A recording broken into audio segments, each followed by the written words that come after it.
Hey Canucks fans, it is Sunday. That means it's time for another edition of Ask Me Anything.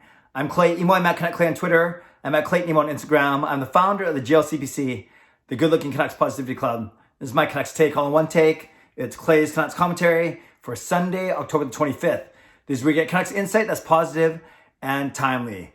Quick programming note, as we've gotten used to over the past few weeks. Don't forget my live streams are now on Monday night, not Sunday night. So I don't have to say that anymore because I think you're getting used to it. So I'll see you on Monday night, tomorrow night at 10 p.m. for my live stream. Not tonight, because remember, I bowl on Sunday nights now, i.e. JR Pro Shop. Okay, I had more than a dozen submissions for Ask Me Anything today, which is awesome. I didn't even have to post it on Twitter. It was all via YouTube. I think that's a sign that my channel is growing, which I'm very happy about. But I simply can't get to all 12 questions if I want to answer them properly without rushing. So anyone that asked more than one question, I actually only took one, so I hope you understand why. But I think I was able to get to everyone who indeed asked a question today. So let's get started. The first 3 or 4 are actually related, so I kind of looped them together. And it has to do with the fact that the Calgary Flames, in signing Josh Leivo, have now signed 4 Canucks players in the past 2 weeks. Of course, Jacob Markstrom, Chris Tanev, Louis Domingue, and now Josh Leivo. So the first question from Phil says this, Phil Martinez, what's up with Calgary? Getting 1 to 2 players is okay, but 4 of the past Canucks is ridiculous. Yeah, I think obviously Calgary has some salary cap room. With Domingue and Leivo in particular, they weren't spending that much at all, $1 million each, not even in Leivo's case. Actually, I don't even know what Domingue's salary is, probably 800 or 900 grand as well. And then obviously they wanted to shore up their goaltending and their defense. And, why not look just one province west to BC, to Vancouver for Markstrom and Tanev. And when you think about why there are so many Canucks players going there, I was thinking about it. I guess it makes sense from a standpoint of you can actually keep your home in Vancouver and then you're only moving, a 1 hour flight away. And, obviously you live in Calgary for the season, but then it's not that far at all from your actual permanent home. If you want to keep Vancouver as your permanent home, it's not that much of a change. It's the same, you're used to customs, you're used to currency, whatever it may be. And more importantly, Calgary's a decent city to live in. And obviously all these players going there that they think they have a good nucleus, a good core to be successful in the league. So certainly don't blame the Canucks players for going there. As for why Calgary's signing all our players, maybe it's a nice tribute to what Jim Benning has started to produce here, even though we couldn't keep them all. But I think all those factors make sense. But the most important sense is obviously these guys think they have a chance to win in Calgary. Rob says, can you remember any other NHL team that signed 4 players from another team like Calgary did, signing 4 Vancouver players? Not off the top of my head, especially, we might be able to find, I don't know off the top of my head, but you might be able to find examples in history of a team signing multiple players from a former team, but not in the span of 2 weeks. That seemed a little crazy. And that's why, not just because we're from Vancouver, that's why we're reacting so strongly, especially on October 9, October 10, when everything was going down. Patrick says, can the Canucks dump a bad contract in Calgary since they like our players so much? I think Calgary management is smarter than that. So I don't think they're just going to take one of our bad contracts. And similarly, Brandon says, any chance that Calgary might be interested in Louis Eriksson and Brandon Sutter? So no, just as we are having trouble moving them, or we might think we don't need them here, I don't think there's another team that wants them. Although that wants them. But I was thinking, we heard Jim Benning say, he's talked over the past couple of days how Brandon Sutter is an important part of this team, penalty killer, veteran leadership, all those things. So it doesn't sound like Canucks were even seriously considering buying out Sutter, even though they had the opportunity to do so. Very similar, Amit says this, do you think it's possible to trade Louis Eriksson or Brandon Sutter before the January 1st season begins, or whenever the season begins? No, I think Louis Eriksson's contract is basically untradeable unless you're willing to throw in a sweetener, which I know the Canucks are loath to do. So maybe at this point, with only 2 years left on Eriksson's contract, you bury him in the minors, save $1 million each year, and that's the easiest way to go. As opposed to Brandon Sutter, he's only got 1 year left on the contract, so I don't know if any team's going to trade for him. Maybe when it gets closer to the playoffs, if the Canucks are out of the playoff positioning and someone wants an experienced center, penalty killer to be on the team, then maybe that's the best chance to move him. But then at that point, I don't know, if you get an asset back, obviously that's a benefit. but maybe a team doesn't do that considering that he's going to be a UFA at the end of the season, which leads to the next question. Next great question from Nick. So Nick, I know you're one of the guys who put in 4 or 5 questions. I'm sorry I can't get to all of them, but this one is good. Well, they're all good, but this one I chose. Do you truly believe Benning will be able to re-sign Pettersson, Hughes, and Demko? And if so, what does he need to do to make this happen? Well, off the top, you have $21 million coming off the books next season. You have Edler at $6 million, Sutter at 4.4, Pearson at 3.75, Berchi at 3.4, Ben at $2 million, and Ryan Spooner's buyout penalty at $1 million. So that's 20.5 million, $21 million coming off the books next season. And you could argue that $20 million is basically going to go to Demko, Pettersson, and Hughes. Pettersson, people are talking about 8, 9, even 10 million. Hughes maybe 6 or 7 million. Then maybe Demko gets a $2 or $3 million per year contract, depending on how the season goes. So you can see how that's like 6 assets turn into 3. But then we're gonna have a lot of cheap contracts on the books. Hopefully, you could sign guys like Gaudette and McEwen for cheap.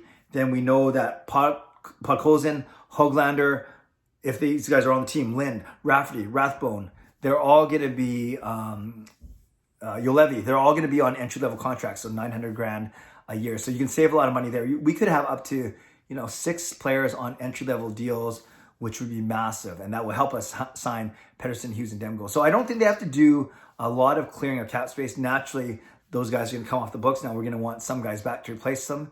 So that's the tricky dance we do. But I think we're okay given that 6 players, 1/3 of our roster technically could be on ELCs. And if you throw in a guy like McEwen and Gaudette, who won't be making that much more than that, you could argue that 7 or 8 guys will be on contracts that are about $1 million or less next season. So that's good. We're going to need all the help we can get that way. So no, I don't think there has to be any massive roster restructuring, admittedly, before next year. Wesley Perkins says this, perhaps you have a video about it, but how many non-goaltenders do we have to leave unprotected? And do you think Benning may try and jettison some salary that way to make room for the big contracts coming up? Could we just leave out the worst contracts unprotected and maybe get lucky? Okay, so great questions. Kind of goes to my earlier question answer to Nick about that there's $21 million coming off. But to answer your question, Wesley, you can do 2 ways to protect players. You can either go 7 forwards, 3D, and 1 goaltender that you protect, or you go 8, 1 and 1, 8 forwards, 1D, and 1 goaltender. So why would you go 8 and 1 instead of 7 and 3? Simply if you have more forwards that you want to protect than D-men, then you can go. Actually, now I don't want to start this video again. Now that I think about that, I think that's wrong actually, because I know 7, 3, and 1 is right. This is kind of bad. I should have done this research before, but I don't want to restart the video. I'm going to look this up really, really quick right now. NHL expansion, roster protection. All right, here we go. Yeah, each team can protect 7 forwards and 3D, or a goaltender and 8 skaters. That's what it was. Okay. So it wasn't 7 and 3 versus 8 and 1. So let's try that again. You can either do 7 forwards and 3D, or you can do 8 players, 8 skaters. And that's if a team wants to protect more than 3 defensemen. If you say you absolutely want to protect 4 defensemen, then you can protect 4 forwards and only protect 8 skaters as opposed to 10. So again, not including the goalie, you go 7 forwards, 3D, or you go 8 skaters overall. So Wesley, when you ask how many non-goaltenders do you have to leave unprotected, non-goaltenders, you either, instead of talking about how many you can leave unprotected, I'll tell you that you have to protect either 10 skaters if you go 7 forwards, 3D, or you can go 8 skaters total, and that's if you want to do more than 3 defensemen. Sorry, this is a little painful to watch, but I hope that makes sense, and I hope that answers your question, Wesley. Mr. Canuck says, hey, Clay, love the channel. Thank you, Mr. Canuck. I appreciate that. My question to you is, if the Canucks can find a way to move money out, whether by trades or buyouts, which free agent would you like to see the Canucks sign? Personally, for me, I'd love to see Sami Vatanen on a reasonable deal. Yeah, now, of the guys that are left, Sami Vatanen is very appealing, a little bit injury prone, but I think he'd be great on the right side. I actually still like Travis Hamonic. I remember him getting beat up by one of our players. It might have been Good Branson or someone in a fight. But I still think Hamonic could be a good depth player on a 3rd pairing.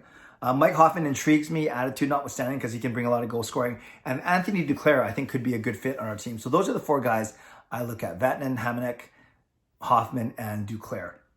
Maestro says this, ask me anything, do you think Arizona Coyotes relocating to Houston will happen? Yeah, I don't know. We've been hearing a lot of struggles about Arizona for the past decade or so. We know that Houston is a good market, one of the biggest cities in the United States. So it could happen, but I don't think it's going to happen in the near future. But admittedly, I'm not too versed on that subject. And Liam Haynes says this, ask me anything. Do you think the Canucks are done this offseason? What other moves do they got left? Do you see the Canucks wanting to sign another forward? What about the rumors about Hoffman? Okay, there's like 4 questions in there, but they're all about the same thing. I actually think with the fact that they didn't sign Josh Leivo, I think they're set up front. Because up front, you have Pettersson, Miller, Virtanen, Horvat, Besser, and Pearson. And then you still have Gaudette, Roussel, Sutter, McEwen, Mott, Beagle, Eriksson, Jace Harlock, our newest addition. So you still have 14 or 15 forwards to play with. I think if anything, they might be looking for a depth D-man, because then you have your top 4 of Hughes, Edler, Myers, Schmidt, and then maybe Jordy Benn's in the mix, and then one of Rafferty, Rathbone, Chatfield, or Ulevi, and then maybe you bring in another forward there, but another defenseman there. But I really think that's the only move that's left for the Canucks. They don't have a lot of money. They're still gonna have to get creative. They're gonna be over the cap as it is now, so they're gonna have to move Berchi or put Berchi and Eriksson in the minors perhaps, and do moves like that. So if anything, they might be looking for a depth defenseman as opposed to a new forward. And I say that given that Josh Leivo just went to Calgary a couple days ago. But you never know. There's still a lot of time. They might make a couple trades and find a way to get another defenseman and another forward in, and then let them battle it out for roster spots in training camp, probably in January. So there we go, Canucks fans. There's by the time it was all done, said and done, 9 or 10 or even 11 or 12 questions. So leave a comment below on any of my answers, or you can leave more questions, but I probably won't get to them until next week. But I appreciate you taking the time to ask those questions. A lot of interest about what's going on in Calgary. And of course, you guys are smart viewers here on this channel, looking ahead to next season and the expansion draft, and how are we going to clear room for Pettersson, Hughes, and Demko. So thanks again for all your submissions. I hope those answers reach your satisfaction. I hope that you subscribe if you like to, and that you like this video if you like to. Enjoy the rest of your weekend. Stay safe, stay healthy, and take care of yourselves and each other. God bless, and go Canucks go.